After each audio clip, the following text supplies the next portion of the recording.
जय श्री कृष्ण। आप सभी को 2026 के श्रावण महीने की बहुत बहुत शुभकामनाएं। सावन का महीना भगवान भोलेनाथ जी को, शंकर जी को बहुत ही प्रिय है। तो इसमें आपकी एक छोटी सी पूजा भी भगवान शंकर को प्रसन्न कर सकती है।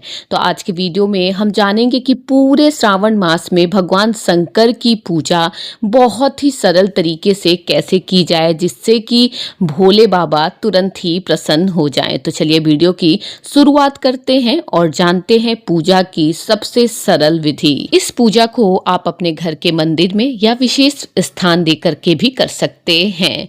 पूजा करने के लिए स्थान को पवित्र कर लीजिए, फूलों का आसन दे दीजिए, भगवान शंकर की मूर्ति या फिर छवि जो भी हो उन्हें विराजित कर लीजिए। साथ ही भगवान श्री गणेश की भी पूजा अति अनिवार्य होती है, क्योंकि इनके पूजा के बिना आपका पूजा जो होगा वो अधूरा रह सकता है, पूर्ण फल की प्राप्ति नहीं होती है पूजा की।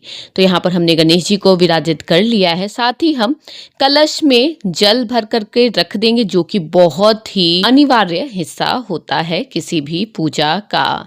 इसके पश्चात हम फूलों का आसन दे रखे हैं, वहां पर हम दीपक को भी जला देंगे, प्रज्वलित कर देंगे, क्योंकि दीपक पूरे पूजा का साक्षी होता है। उसके बाद हम अपने हाथों को जल से अवश्य ही धो लेंगे। इसके बाद हम बाएं हाथ में पुष्प लेकर के पूजा का संकल्प लेंगे कि हे भगवान शंकर, मैं पूरे श्रावण मास आपकी भक्ति भाव से पूजा करूंगी, मेरे मन की मनोकामना को, मेरी पूजा को पूर्णता प्रदान करिए। इस प्रकार से कह करके पुष्प भगवान के चरणों में समर्पित कर देंगे। सांकेतिक स्नान करवाएंगे देवतागण को जल का छींटा मार करके पुष्प के माध्यम से। इसके बाद हम भगवान श्री गणेश को बहुत ही प्रेम से वस्त्र स्वरूपी कलावा समर्पित करेंगे। के बाद हम भगवान श्री शंकर जी को भी वस्त्र स्वरूपी कलावा समर्पित करेंगे। इसके बाद हम गणेश जी को जनेऊ समर्पित करेंगे, भगवान शंकर जी को भी हम जनेऊ समर्पित करेंगे। अगर आपके पास जनेऊ नहीं है तो आप इस पार्ट को स्किप भी कर सकते हैं।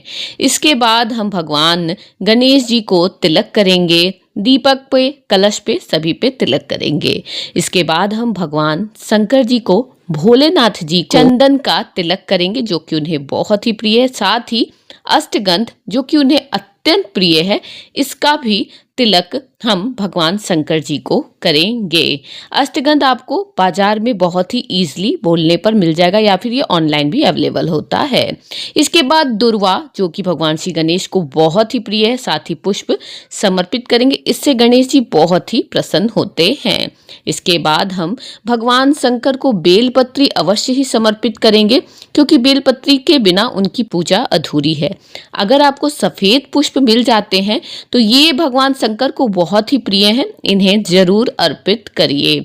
इसके पश्चात हम भगवान श्री गणेश को भोग लगाएंगे। उसके बाद हम भगवान शंकर जी को भी भोग लगा देंगे। कोशिश करें कि भोग में हरा रंग का फल अगर मिल जाता है तो ये अति उत्तम होता है, क्योंकि श्रावण में हरा रंग बहुत ही महत्व रखता है। इसके बाद हम इत्र की सेवा प्रदान करेंगे गणेश जी को, भोलेनाथ शंकर जी को इत्र की सेवा जरूर प्रदान करनी चाहिए, भगवान बहुत अतिशीघ्र रीझते हैं।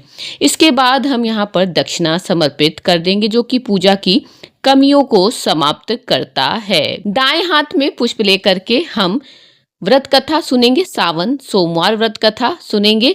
उसके बाद हम पुष्प भगवान के चरणों में समर्पित कर देंगे। कथा कहने के इच्छुक है, ठीक है, नहीं तो आप इस पार्ट को स्किप भी कर सकते हैं।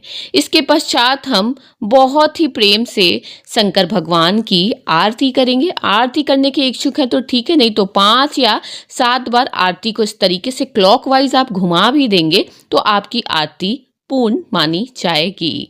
तो यहाँ पर हमने आरती कर लिया है, आरती खुद ले लिया है, पारिवारिक जनों को दे दिया है। उसके बाद हम आरती को जल से शीतल अवश्य ही कर लेंगे, जो कि बहुत ही अति आवश्यक होता है। उसके बाद सबसे अंत में क्षमा याचना करेंगे भगवान भोलेनाथ से पूजा में आई हुई त्रुटियों और कमियों के लिए। फ्रेंड्स, बहुत ही सरल विधि से श्रावण महीने में पूरे महीने भर भगवान भोलेनाथ की पूजा बहुत ही सरल विधि से कैसे करें, इस वीडियो में आपको बताया गया है। वीडियो पसंद आया हो तो चैनल को लाइक करें, सब्सक्राइब करें और लोगों तक भी शेयर करें।